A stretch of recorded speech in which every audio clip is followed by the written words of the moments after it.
diezmos. El diezmo en el Antiguo Testamento fue un mandato para Israel. Imagina que vives en el antiguo Israel, estás rodeado de vastos campos de trigo, viñedos llenos de uvas maduras y rebaños que pastan bajo el sol abrasador del desierto. Eres un agricultor, un pastor o un comerciante y cada año una décima parte de todo lo que produce no te pertenece, le pertenece a Dios. Desde tiempos de Moisés, el diezmo no era una opción ni una sugerencia, era un mandato divino.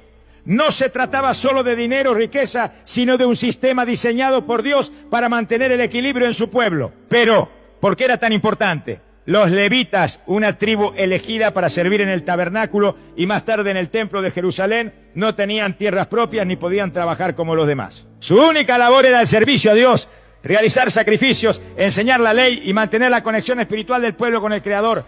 Pero ellos también necesitaban comer, vestirse y sustentar a sus familias. Aquí es donde entra el diezmo.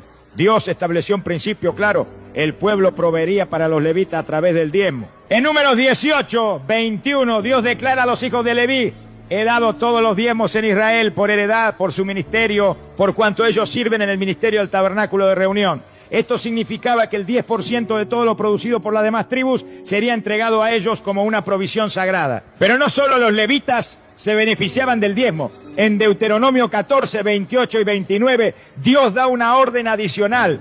Cada 3 años el diezmo debía destinarse a los pobres, huérfanos, viudas y extranjeros que vivían en la tierra. Era una forma de justicia social, un mecanismo divino para garantizar que nadie quedara en el abandono. Ahora, detente un momento y piensa en esto. El diezmo en Israel no era un sistema de enriquecimiento personal para los sacerdotes, era una estructura de sostenimiento del culto, justicia y equidad. Sin embargo, con el tiempo algo comenzó a cambiar. La historia bíblica nos muestra que Israel no siempre fue fiel en dar sus diezmos.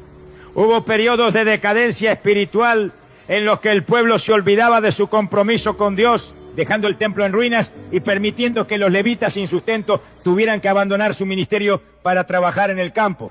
Fue entonces cuando los profetas levantaron su voz. Uno de los mensajes más duros viene del libro de Malaquías 3:10, donde Dios desafía al pueblo con estas palabras: traed todos los diezmos al alfolí y haya alimento en mi casa, y probadme ahora en esto, dice Jehová de los ejércitos, si no os abriré las ventanas de los cielos y derramaré sobre vosotros bendición hasta que sobreabunde.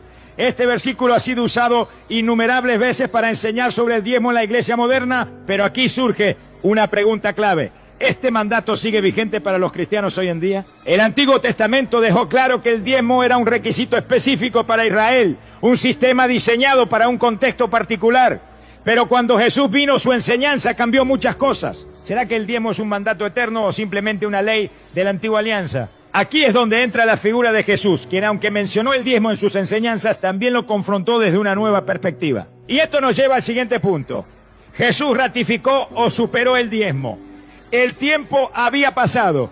El sistema del Antiguo Testamento seguía vivo en la cultura judía, pero algo estaba a punto de cambiar. Un hombre había llegado a desafiar la tradición, a trastocar las estructuras religiosas y a poner el corazón por encima de las reglas. Jesús de Nazaret. Los fariseos eran los guardianes de la ley. Ellos diezmaban meticulosamente hasta el más mínimo detalle. No solo daban el 10% de su cosecha de trigo o su ganado, sino también de especias insignificantes como la menta, el eneldo y el comino. Todo debía estar contabilizado. A primera vista parecían modelos de devoción, pero Jesús veía más allá de sus acciones externas. Un día, en una de sus confrontaciones más duras, Jesús les lanzó una advertencia demoledora. ¡Ay de vosotros, escribas y fariseos, hipócritas, porque diezmar la menta, el eneldo y el comino, y dejáis lo más importante de la ley, la justicia, la misericordia y la fe! Esto era necesario hacer sin dejar de hacer aquello. Mateo 23, 23. Este versículo ha sido utilizado por muchos para argumentar que Jesús ratificó el diezmo, ya que dice sin dejar de hacer aquello, pero detengámonos un momento. ¿Realmente lo está ordenando para la iglesia o solo está reprendiendo la hipocresía farisea? Aquí hay un detalle crucial que muchos pasan por alto. Jesús aún estaba bajo la ley mosaica. Su ministerio ocurrió antes de su muerte y resurrección, lo que significa que en ese momento el diezmo aún formaba parte del pacto de Israel con Dios. Sonríe, que Cristo te ama. Sin embargo, Jesús constantemente se enfocó más en el corazón del hombre que en la rigidez de las normas externas. Miremos otro episodio clave. En el templo, Jesús observó cómo la gente echaba dinero en las ofrendas. Los ricos daban grandes cantidades, pero de pronto una viuda pobre dejó caer 2 moneditas insignificantes. Jesús llamó a sus discípulos y les dijo: de cierto os digo que esta viuda echó más que todos los que han echado en el arca, porque todos han echado de lo que les sobra, pero esta, de su pobreza, echó todo lo que tenía, todo su sustento. Marcos 12, 43 y 44. Aquí Jesús no menciona porcentajes ni impone el diezmo como regla. Él resalta la actitud del corazón. No se trataba de una cantidad fija, sino de la entrega sincera y desinteresada. Esto nos lleva a una pregunta clave.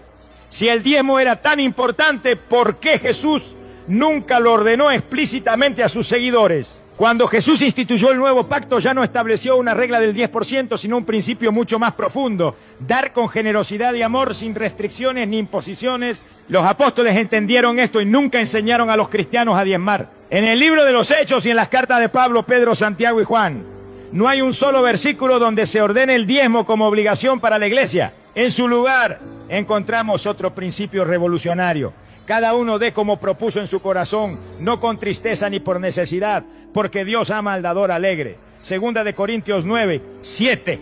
Aquí ya no se habla de un 10%, sino de un acto de amor y libertad. Jesús superó el sistema del diezmo e introdujo un concepto más elevado: dar sin restricciones, sin presiones, con un corazón dispuesto. Pero si esto es así, ¿por qué muchas iglesias hoy en día siguen predicando el diezmo como una obligación? Esto nos lleva al siguiente punto. ¿Realmente el Nuevo Testamento enseña el diezmo o estamos viendo una distorsión del mensaje original? El diezmo, una práctica establecida en la ley mosaica con un propósito claro, ha evolucionado a lo largo de los siglos hasta convertirse en un punto de controversia en muchas iglesias modernas. ¿Cómo pasó de ser una provisión para los levitas y los necesitados a una herramienta utilizada por algunos líderes religiosos para controlar y lucrar con la fe de las personas? Para entender este fenómeno, es importante observar cómo muchas congregaciones han reinterpretado pasajes bíblicos fuera de su contexto para sostener la idea de que el diezmo sigue siendo una orden inquebrantable. Uno, el uso de Malaquías 3:10 como herramienta de presión. Uno de los versículos más utilizados para predicar sobre el diezmo es Malaquías 3:10. Trae todos los diezmos al alfolí y haya alimento en mi casa. Y probadme ahora en esto, dice Jehová de los ejércitos: si no, os abriré las ventanas de los cielos y derramaré sobre vosotros bendición hasta que sobreabunde. Este pasaje se ha predicado de una manera que genera temor y presión en los creyentes. Muchos pastores enseñan que si una persona no diezma, está robando a Dios y atrayendo maldiciones sobre su vida. Pero realmente este versículo aplica a los cristianos hoy en día. El contexto de Malaquías es claro.